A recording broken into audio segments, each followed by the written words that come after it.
అన్ని ప్రాంతాల మీద కూడా ప్రభుత్వానికి సమానమైన న్యాయం ధర్మం ఉండాలి. ఇక్కడున్న రైతాంగం దిక్కు లేక గత్యంతరం లేక కాలువలు రాక ప్రాజెక్టులు రాక భూగర్భ జలాల మీద ఆధారపడతారు అధ్యక్ష.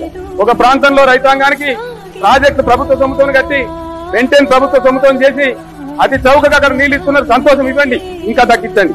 రైతులు దేశానికి అన్నం పెడుతున్నారు కాబట్టి వాళ్ళకి సాయం చేయండి, మాకు ఇస్తలేదు. కానీ వాళ్ళ దగ్గర ఎంత తీసుకుంటున్నారో తెలంగాణలో కూడా అంతే తీసుకోవాలని నేను డిమాండ్ చేస్తా ఉన్నా అధ్యక్ష.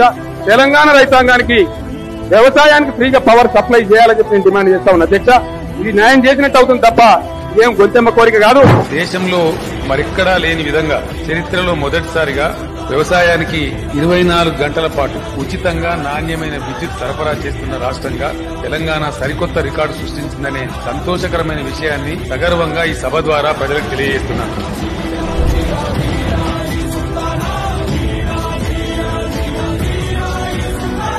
జై తెలంగాణ. కారు గుర్తుకే.